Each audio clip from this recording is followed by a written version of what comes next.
next DIY, syempre, hindi mawawala ang donut wall pagdating sa sweet tables. So, yun, ituturo ko sa inyo kung paano gumawa ng donut wall na siguradong makakatipid din kayo sa pagbabudget sa inyong bridal shower na piniprepared. So, guys, kung gusto nyo matutunan, stay tuned!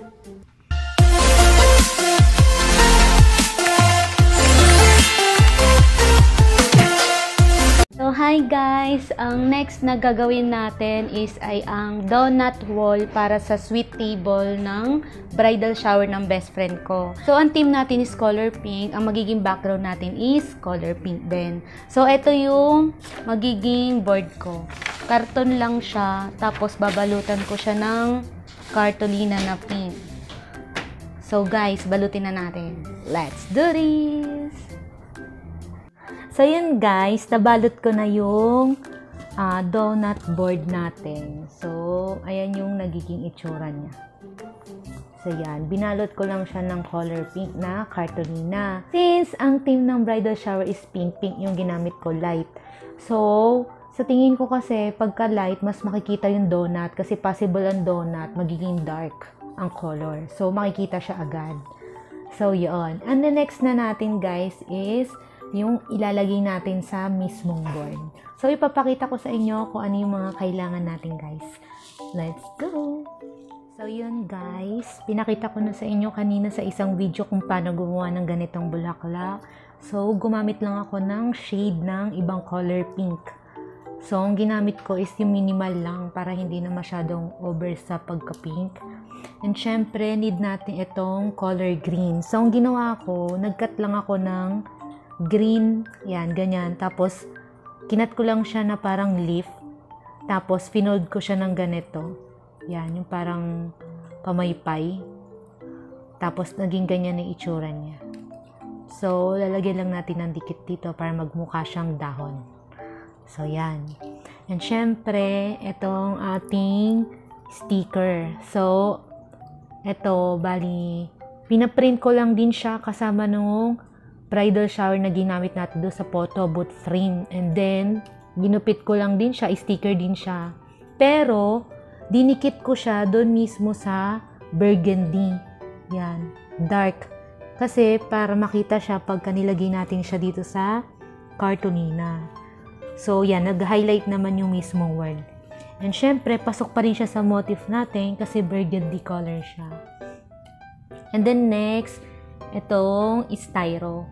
So, need natin ng styro kasi siya yung mag-hold ng stick na ilalagay natin doon sa ating donut border. So, mamaya makikita nyo.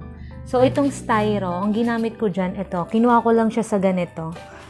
Alam mo yung mga ginagamit na styro pagka may bago appliances. So, dito ko lang siya kinuha. Kinat ko lang siya. Kahit ganyang kaliliit na cubes, pwede na siya. 6 na barbecue stick.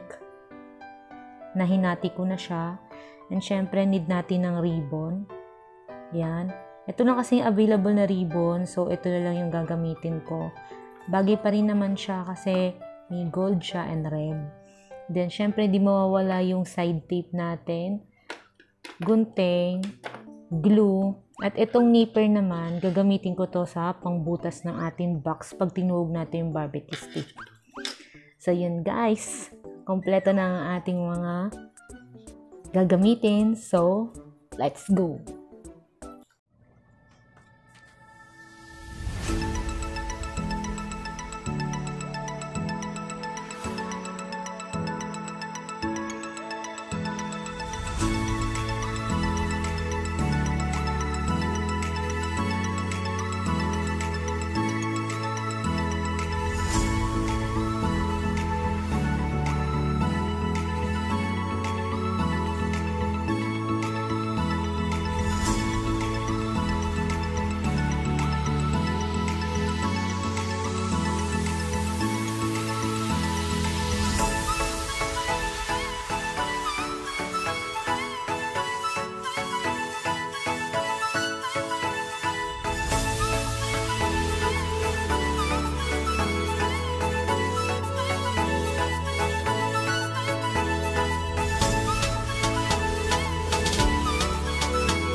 So, yun guys, natapos ko na ang donut board para sa bridal shower ng best friend ko. So, ipapakita ko siya sa inyo. Tada! So, yan. Natapos ko na siya. Ang ganda. So, yan. Ito yung magiging sabitan ng donut. So, yan. And then, sa likod may mga styro na at stable na siya. Hindi na siya lulundo. Ay. So, yan. Nilagyan ko siya ng ribbon, hindi dahil sa design, pero naging parang design siya para ma-stop yung paghugot ng stick. Siya yung magiging stopper. So, yan. So, ilalagay na lang natin yung donut dyan. Papakita ko na lang sa inyo sa mismong bridal shower ng best friend ko kung ano yung magiging itsura niya.